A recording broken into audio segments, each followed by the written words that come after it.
जय श्री राम। परम प्रिय मेरे भाई बहन, संपूर्ण ब्रह्मांड पर अपनी करुणा बरसाने वाली परम दयालु मेरी मैया के प्राकट उत्सव को बहुत बहुत शुभकामनाएं।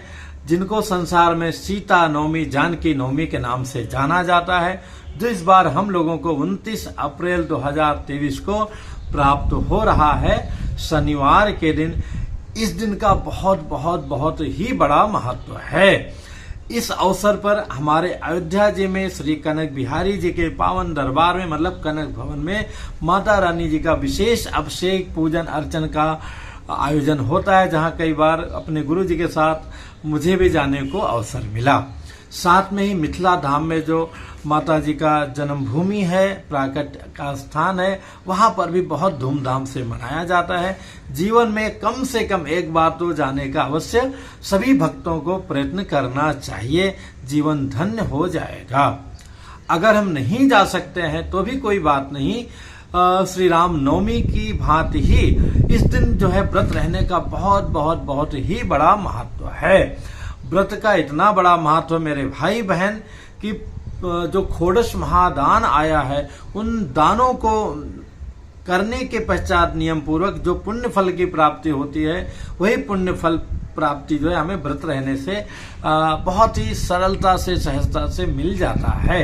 यही नहीं, पृथ्वी दान करने का अथवा जो भी महादान करने का विशेष विशेष पुण्य है, उन सभी पुण्यों का फल विशेष करके जो है नियम पूर्वक जो है पृथ्वी दान करने का, और जो है सभी भूतों पर, सभी प्राणियों पर दया करने के पश्चात जो हमें पुण्य फल की प्राप्ति होती है, वही पुण्य हमें माता रानी का व्रत करके बहुत ही सरलता से मिल सकता है। इसलिए व्रत हम सभी लोगों को अवश्य करना चाहिए। मध्याह्न काल में पूजा करना चाहिए। विशेष रूप से आचार्यों पुरोहितों को बुला करके माता जी का अभिषेक हमारे प्रभु राम जी के साथ में करना चाहिए। उचित तो ये है कि माता जी और पिताजी मतलब राम जी सीता जी के साथ में यहाँ जो है जानकी जी का जो परिवार है, मतलब जनक जी का, माता सुनैना जी का, पृथ्वी माता जी का, यहाँ तक जो हल है, वो हल का प्रतीक जो है, हल को भी सीता कहा गया है, तो उस हल का भी पूजन किया जाता है, जिस हल के माध्यम से माता रानी प्रकट हुई थी। तो मेरे भाई बहन, इस दिन हमें व्रत करना चाहिए। उचित तो यह है कि भैया अष्टमी से एक दिन पहले से, यानी कि आज से ही हमें नियम पालन कर देना चाहिए, जैसे हम एकादशी में नियम का पालन करते हैं।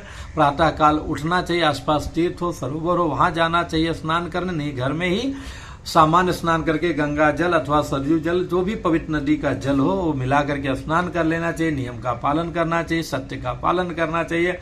और मध्याह्न काल के पहले ही बढ़िया सुंदर बड़े से चौकी पे पीला कपड़ा बिछा के अष्टदल बना करके उस पे जो है सेंटर में माता रानी मतलब सीता मैया और राम जी का बाएं में माता जी और दाहिने में पिताजी को बैठाना चाहिए अपने सामने से। उसके बाद में महाराजा जनक जी को माता सुनैना जी के साथ में बैठाना चाहिए। हल का रखना चाहिए, पृथ्वी माता जी का पूजन करना चाहिए।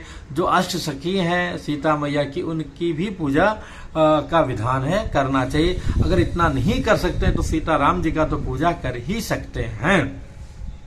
इनके प्राकट्य का भी कथा आप सभी लोग जानते हैं, जैसे कि पृथ्वी में हल जोतते हुए जो है माता रानी प्रकट हुई थी, तो इसलिए हल के भी पूजा का भी बहुत बड़ा महत्व है। पूजा के बाद में अथवा पहले भी जो माता रानी का ध्यान किया जाता है, उस ध्यान में जो है वो अगर श्लोक याद है तो ठीक है, नहीं जनक नंदिनी नमः, जो है माँ सीता देवी नमः, सीता यही नमः, ऐसा भी करके उनकी पूजा कर सकते हैं। पूजा में जैसा कि आचार्य पुरोहित आएंगे तो उस रूप में करेंगे। अगर फोटो तस्वीर है तो पोंछ के टीका लगा करके और चंदन इत्यादि हार फूल माला पहना करके धूप दीप करके भोग लगा करके और आरती करना चाहिए।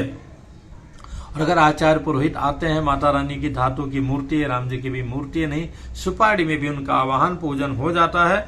और पूजन इत्यादि करने के पश्चात में उनकी जो है प्रार्थना करनी चाहिए।